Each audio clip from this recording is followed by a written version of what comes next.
God. We're back on the air. Welcome back to Colbertradio.com. We're glad to have Percy back. This segment, and matter of fact, the next two segments, the next three, whatever it takes, John Coggan, we're going to talk about the proposed completion of the Mark Clark Expressway. As John knows, I attended the meeting at James Allen High School on this. No, you didn't. Yes, I did. Oh, no. Did you say anything? No. Okay, good. No. Good. I wanted to. I didn't get a chance to put it in there because, frankly, Dickie was probably glad I didn't. Because I was planning on getting up there and saying something like, what's wrong with you people? This looks pretty good idea to me. Is there something wrong? I just want to stir the pot, that sort of thing. Because what I wanted to do was say, no, you don't understand. We need this connector. Because I'm planning on putting up a lemonade stand right about here. Because the traffic is going to be so unbelievably... No, in the morning, coffee. I'm going to have this huge thing of hot coffee. I'm going to be selling it to cars. Franchise? Stuck on this thing. I'll have it on the back of a bicycle. You might change my mind here now. You're talking about making money. We're talking about making money. This is Franchise going to be so. It's going to be so backed up. You have this giant thing. You go to Starbucks and no, just give me all the coffee you got. And I'm going to just put a big operating sell coffee. You don't think a little bit of the traffic that's coming on 26 into downtown from West Ashley would go the 526 route and free both of them? I'm counting on that. I'm counting on the traffic coming down I-26 to come around and come on the James Allen Connector so I can sell all my coffee. Hey, mister, a cup of coffee, $2. John, tell us about the Mark Clark Expressway. Please. The $500 million Joe Riley Parkway. Is that what you're talking about? Oh my God, what is this, like $486 billion? And that's a figure from probably a while back. Wow. So we know that figure's not going to hold. We covered that with a half-cent sales tax? Well, we covered part of it. It's still... Everybody go out and shop. Shop your ass off. We're going to need this money. There's still... Well, it looks like 14 roads here. That's your problem. You Well, just yeah, need but one. I know. That does solve the problem if you get it down to one, doesn't it? That's right. The truth of the matter is, there's two schools of thought on this. There's three schools of thought. There's build a parkway, Right. build an expressway, Sure. or don't build anything. Gotcha. Well, pretty much the powers that be and everybody that's talking to you says the no build option is out. Well, I'm still supporting the no build option. Okay. And the reason is very simple.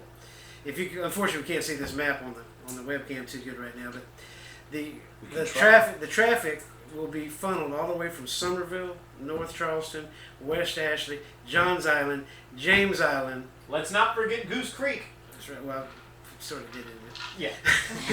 They can go down I-26. That's okay. Anyway, they're going to funnel it all the way down to one intersection at Calhoun Street. Good. You can't. Well, it's not going to be good if you live right here because you're not going to be able to leave this house. No. I'm gonna have a little Vespa. I'm gonna be selling coffee. Right. On the James Allen Connector.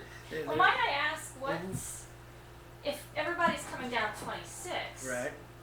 Isn't it kind of the same? I mean, yeah, there are multiple lanes, but isn't that kind of the same thing because you've got people from Somerville? And Well, you've got a lot more North ways to get off of Charleston. I-26. Yeah, as it feeds you get into the down here. crosstown, so you got a lot of additional exits that you can use. And to it get also off there. the end of I-26 actually feeds onto Meeting Street, which is 4 lanes wide. See, what I always thought what they really needed, more than they completing this connector, is they need a raised road surface. What do they call it? A road deck or something like that? What do they call those things?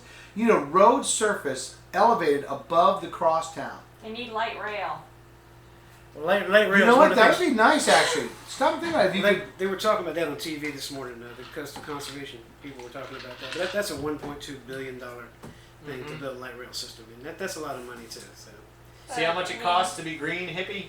But hey, I agree with you. Long term, it would. I agree with you. I like the light rail system. No, actually, I'm conservative, but I think that there's a potential there. It works in Houston. It works in Miami. It works real well. It could have a real charm to it too.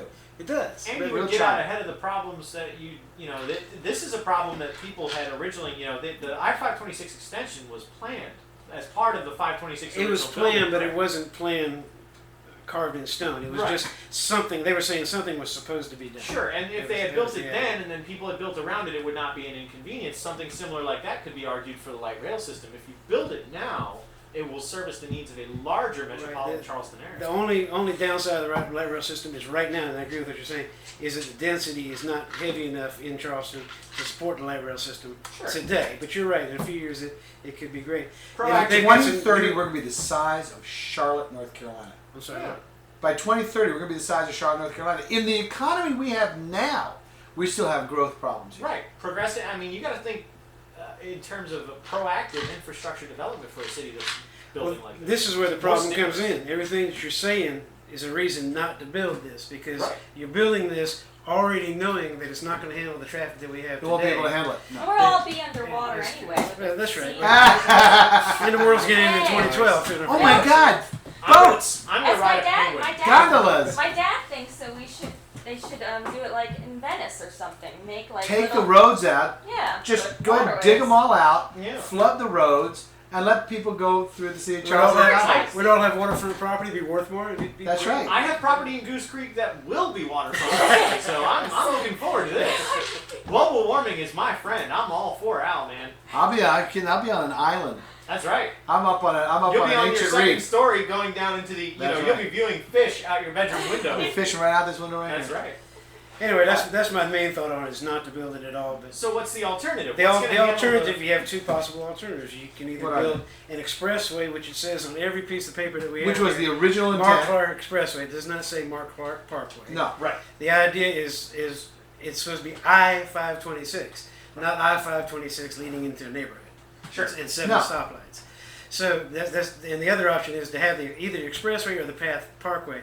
The parkway, somebody somewhere has told David Conard, who's the head of the DOT, to draw me a parkway. Now I can't say who that is because I don't know, but there's some politics involved in it. Wait a minute. I've seen the proposed. I went to the meeting. Okay. Now coming off this parkway, they're planning on developing roads, spurs coming off this thing, where there are no houses.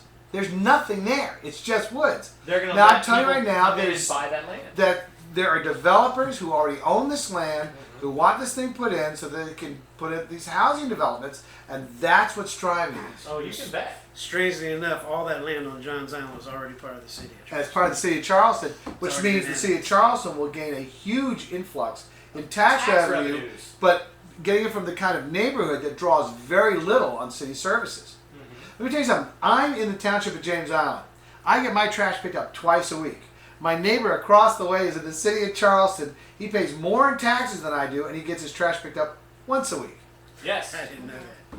That's You mean right. right Once a across the week. street there? Right there, he gets to put his trash out once a week. That's Really? it. Like you Mine are goes the, out twice. You are the dividing line. Yeah, it's right there on that street. Well, I'm you're in the Maginot line against the Maginot Line, and yeah. that poor guy can only get his trash picked up once a week. By the My way, street's like that The too. James Island PSD has come out totally against this too. Totally. Have they? Yeah, Oh, of a course. no bill situation. Well, hang on. We're going to be right back. Let's Sounds go ahead and good. take a second. If you're interested in this issue of the Mark Clark Expressway, we're going to be right back. We've got some information for you on who to contact. And, boy, if you live on James Island, West Ashley, you better be paying attention. We'll be right back with Yes, Colbertradio.com.